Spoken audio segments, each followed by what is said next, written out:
के जीवन में बहुत ही कष्ट है, बहुत ही दुख है, बहुत ही तकलीफ है, तो पंडित प्रदीप मिश्रा का यह उपाय अवश्य ही सुने। श्री शिवाय नमस्तुभ्यं। अपन इस दरिद्रता से मिलने के लिए पीपल के पेड़ के नीचे आए हैं। हिंदू धर्म में ये दिन पीपल के वृक्ष के लिए पूजनीय होगा।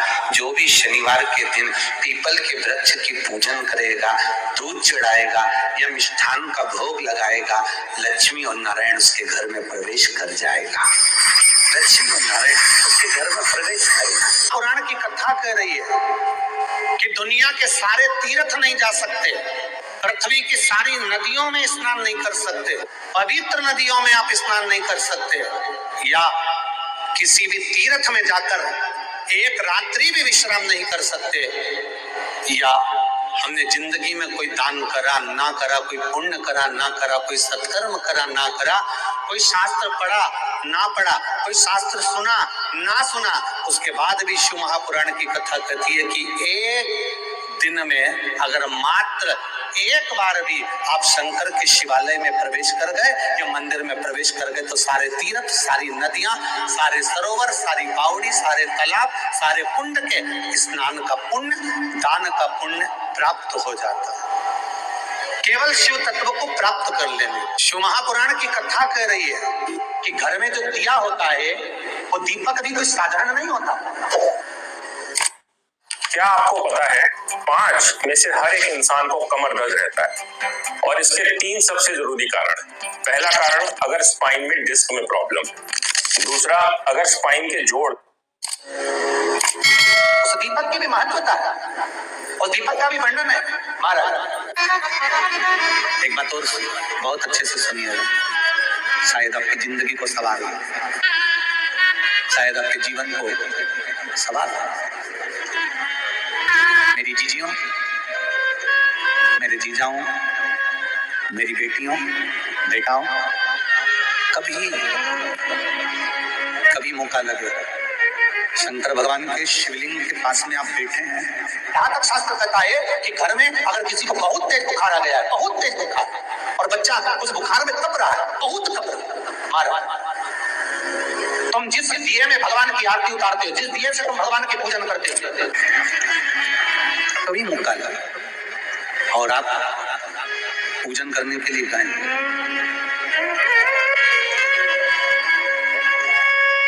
कभी पूजन करने के लिए, और आपको शंकर भगवान के शिवलिंग के पास में या शंकर भगवान के शिवलिंग के ऊपर कनेर का अगर पीला फूल देखा है ना आप लोगों ने? अरे बोलो तो जम के, देखा है? कनेर का यदि पीला फूल शिवलिंग के आसपास में या शंकर भगवान के ऊपर कहीं रखा हुआ भी दिख जाए, विषम परिस्थिति हो, बहुत हिम्मत ना हारते हो, तभी भगवान अकेले में एकांत में आप पहुंचे उनके पूजन के लिए, कनेर का पुष्प वहां रखा है, चाहे वो जलाधारी पर रखा हो, चाहे वो शिवलिंग के पास में रखा हो, शिवलिंग पर रखा हो, उस कनेर के पुष्प को अगर आप 5 जगह पर स्पर्श कराकर अपने हृदय की बात कहकर वापिस महादेव को समर्पित कर देते हो, तो भी मेरा महादेव तुम्हारे दुख का निवारण कर देगा। अब वो 5 स्थान, 5 स्थान, पहला गणेश जी, गणेश जी का जो स्थान होता है बहुत जगह। दूसरा षडानंद कार्तिक, तीसरा अशोक सुंदरी वाला, चौथा जलाधारी जो ऊपर से बूंद बूंद जल नीचे गिरा रही है, जया, विषहरा, शामली वाली, दौतली, देव, शंकर जी की 5 बेटियों का। और 5वें नंबर का है शंकर भगवान के, जो कैसे वर्णन किया जाए, त्रिशूल के 3 भाग होते हैं। करें दर्शन आप लोगों ने, जैसे सामने त्रिशूल लगा है, इस त्रिशूल के ऊपर देखेंगे तो 3 भाग दिख रहे हैं, नजर आ रहे हैं सबको? त्रिशूल का जो 3 भाग होता है, उस 3 भाग का जहाँ ज्वाइंट होता है, जहाँ मिलता है, एक जगह पर देखो तीनों भाग एक जगह पर मिले हुए, 3 भाग का जहाँ मिलन होता है, पंचम स्थान, ये 5वां स्थान, यहाँ पर स्पर्श कराकर शिवलिंग पर अपनी कामना कर श्री शिवाय नमस्तुभ्यम कर बाबा से अपने मन की बात कहकर जो समर्पित कर देता है, हम 3 महीना भी नहीं कहेंगे, हम तो कहेंगे अगर ज्यादा दुख है 3 दिन इंतजार करना, मेरा बाबा दुख को मिटाए। 3 महीना बहुत दूर, और करना है दिल से। और कई तरह के दीपक होते हैं, दीपक का भी विधान वर्णन किया गया, दिए का भी वर्णन किया गया। यहाँ तक शास्त्र कहता है कि घर में अगर किसी को बहुत तेज बुखार आ गया है, बहुत तेज बुखार, और बच्चा उस बुखार में कप रहा है, बहुत कप रहा है, मारा, तुम जिस दिए में भगवान की आरती उतारते हो, जिस दिए से तुम भगवान की पूजन करते हो, उस दिए की बत्ती को नीचे डाल दीजिए और उस दिए को पानी की बाल्टी में धो दीजिए। कौन सी बाल्टी में? जिस बाल्टी के पानी से आप बच्चे को स्नान करा सकते। केवल भगवान पर से ले जाकर, घास में से ले जाकर बाल्टी में थोड़ी देर डाल दो और उस बाल्टी के पानी से उस बच्चे को स्नान करा दीजिए। 15 से 20 मिनट, आधा घंटा लगेगा बच्चे का। बड़ी बेचैन दिख रही हो तुम, क्या बात है?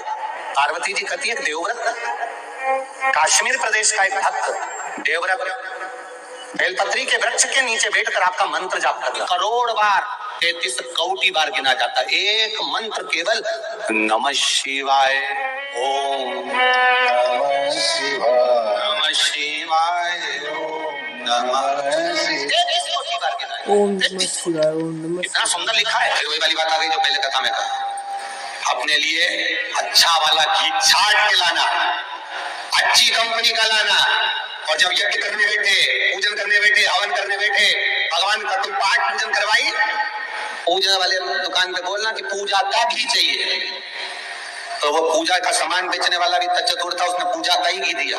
तो इन्हें पूछा भैया ये घी कितने का? तो क्या 80 रुपए का? तो 80 रुपए का आधा किलो? तो क्या पूजा का है?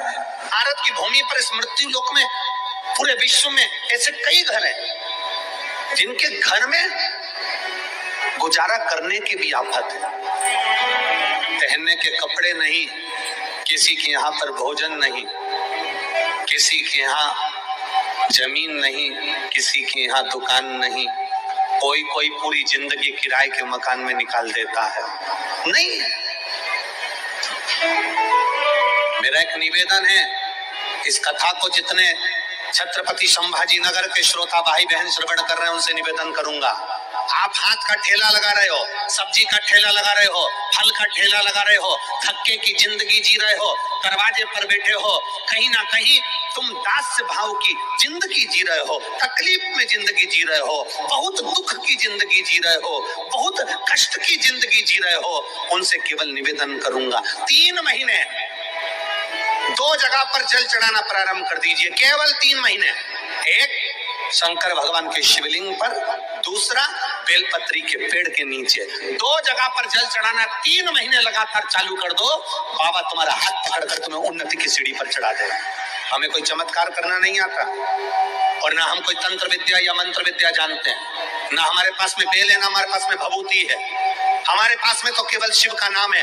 आप श्री शिवाय नमस्तुभ्यम बोलो, ओम नमः शिवाय बोलो, नमः शिवाय बोलो, चाहे महामृत्युंजय मंत्र बोलो, उसका स्मरण करते करते भगवान शंकर के शिवलिंग पर जल, और उसी पात्र में जो जल तुमने शंकर जी को चढ़ाया है उसमें से बचा हुआ थोड़ा सा जल बेलपत्री के पेड़ के नीचे चढ़ाना प्रारंभ कर दो। अलग से बेलपत्री के पेड़ के नीचे चढ़ाने के लिए अलग से लोटा भर के जल जरूरत नहीं पड़ेगी। जो तुमने शिव जी को जल चढ़ाया, जो तुमने देवाधिदेव महादेव को जल चढ़ाया, बस उसी पात्र का जल शंकर जी को चढ़ाओ, उसमें से बचा हुआ थोड़ा सा जल बेलपत्री के वृक्ष के नीचे चढ़ाना प्रारंभ करना। कौन सा बेलपत्री का वृक्ष? जिसकी छाया आपके ऊपर आ गई। शिव महापुराण बड़ी सुंदर बात कहता है, ध्यान दीजिएगा। जिस बेलपत्री का पौधा तुम्हारे सिर का, और ये दोनों हाथ ऊपर कर लो, अपन खड़े हुए और खड़े होकर दोनों हाथ ऊपर करें, इतना बड़ा बेलपत्री का पौधा है, उस बेलपत्री के पौधे की पत्ती को कभी तोड़कर शंकर जी को नहीं चढ़ाना चाहिए। ध्यान रखना, कितना बड़ा पौधा। आप खड़े हो जाओ और खड़े होने के बाद आपका हाथ ऊंचा कर लेना, इतना बड़ा पौधा है, उस पौधे की पत्ती बेलपत्री को तोड़कर शंकर भगवान को कभी नहीं चढ़ाना। शंकर भगवान को उस बेलपत्री को, उस वृक्ष की पत्ती को तोड़ना चाहिए जो वृक्ष तुम्हारे हाथ से थोड़ा सा ऊंचा हो, जिसके लिए तुम्हें हाथ और ऊंचा करना पड़ रहा हो। जैसे एक बच्चा अपनी माँ की गोद में बैठने के लिए दोनों हाथों से उचकता है, आवाज लगाता है, उचकता है, आवाज लगाता है, हाथ ऊपर करता है, तो माँ उस बच्चे को गोदी में ले लेती है। उसी तरह उस बेलपत्री के वृक्ष की पत्ती तोड़ना चाहिए जिसने थोड़ी उन्नति कर ली हो, जो थोड़ा ऊंचा हो गया हो। तुम उसको पाने का प्रयास करो तो भगवान भी तुम्हें अपनी गोदी में ले ले। ऐसे वृक्ष की पत्ती तोड़। अब तुम छोटा सा पौधा, बिल्कुल जरा सा पौधा, उसी की पत्ती तोड़कर महादेव को चढ़ाओगे, ये श्रेष्ठता नहीं। यदि बेलपत्री का पेड़ आपके यहाँ है और मान लो कई लोग बेलपत्री गमले में लगाते हैं या छत के ऊपर लगा देते हैं। बेलपत्री का वृक्ष जो होना चाहिए वो घर के ठीक पीछे के भाग में, पीछे के, या बेलपत्री का वृक्ष अगर पीछे नहीं है तो आप अपने घर से जब बाहर निकलते हैं तो राइट हैंड की ओर बेलपत्री का वृक्ष होना चाहिए। आप जब घर से प्रवेश कर रहे हैं बाहर की ओर निकल, वो सुख का अनुभव करें।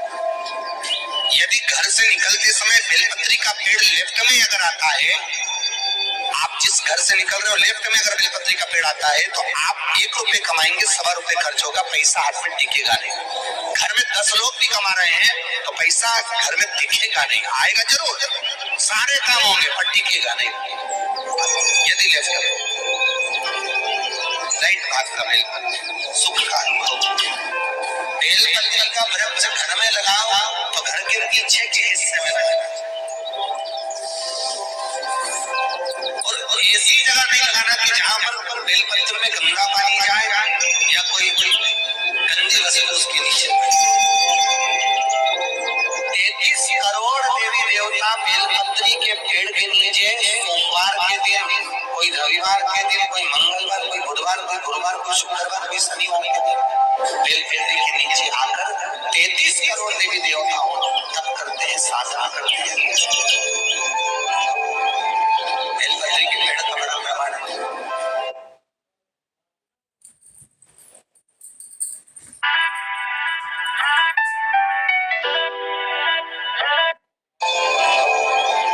बेलपत्री के पेड़ का बड़ा प्रमाण है। एक बेलपत्री ऐसी होती है जो कि शंकर पर अगर चढ़ी हुई है तो वापस उतार कर धोकर फिर शिव को चढ़ा सकते। किसी व्यक्ति से कोई काम करवाना है, वो काम नहीं कर रहा, कोई फाइल आगे नहीं बढ़ रही है, कोई कार्य अटक रहा है, या फिर कहीं रुपया पैसा अटक गया हो, नहीं निकल रहा हो, तो एक जल के पात्र में जल भरकर 5 बेलपत्री शिव जी को समर्पित कर कुंदकेश्वर महादेव का नाम लेकर एक सफेद पुष्प बेलपत्री के ऊपर जो शिव जी को चढ़ाई है उस पर समर्पित कर जल जो लेकर गए हो, अपनी उस कामना को कर कि मेरा ये कार्य अटक रहा है, ये कार्य नहीं हो रहा, कुंदकेश्वर महादेव का नाम लेकर धीरे धीरे जल की धार चढ़ाइए। और एक बात हमेशा याद रखना, फिर निवेदन कर रहे हैं, अच्छे से समझ लेना, शंकर जी पर जब जल चढ़ता है, शिव जी का जब अभिषेक होता है, शंकर जी पर जब जल चढ़ाया जाता है, दूध चढ़ाओ, जल चढ़ाओ, कुछ भी चढ़ाओ, और एक बात का स्मरण अपने जीवन में होना कि इतने ऊपर से मत चढ़ाना कि जल चढ़े और छींटे आपके ऊपर। बहुत ध्यान दीजिएगा। हाँ, तो यहाँ तक वर्णन करा गया है कि शंकर जी का जल चढ़ा हुआ जहाँ से बहकर जाता है ना, उसको लांगा तक नहीं जाता। यहाँ लांगते हैं क्या? नहीं ना, परिक्रमा भी करेंगे तो वहीं से लौट कर वापस कर करेंगे। शिव जी का जहां से जल बहकर जा रहा हो, चढ़ा हुआ जल जहां से बहकर जा रहा हो, उसको लांगा तक नहीं जाता। और कई लोग बड़े बड़े आनंद में शंकर जी पे इतनी ऊपर से जल चढ़ाएंगे तो वो छींटे पूरे अपने ऊपर आना चाहिए, शरीर पर आना चाहिए। नहीं, उसका दोष है हमारा, उसका दोष है। आप भगवान को अगर जल चढ़ाओ, दूध चढ़ाओ, तो मान लो अगर जैसे एक सरल भाषा में समझ लो और अच्छे से कि जैसे ये शिवलिंग है शंकर जी का, ये शिवलिंग है, और आप जल चढ़ा रहे हो तो इतनी ऊपर से छोड़ोगे तो पानी का छींटा तो अपने ऊपर आएगा, पर वही जल, वही दूध, वही सामग्री आप शिवलिंग से थोड़ी सी दूरी बनाकर अगर आप समर्पित करेंगे तो बाबा उसको स्वीकार भी करता है और आनंद की अनुभूति भी होती है। कार्य में सिद्धता श्री अरे शिवाय उसकी नमस्तुभ्यं, श्री शिवाय नमस्तुभ्यं। आप सभी को कुंभ स्नान की ढेर सारी शुभकामनाएं हैं।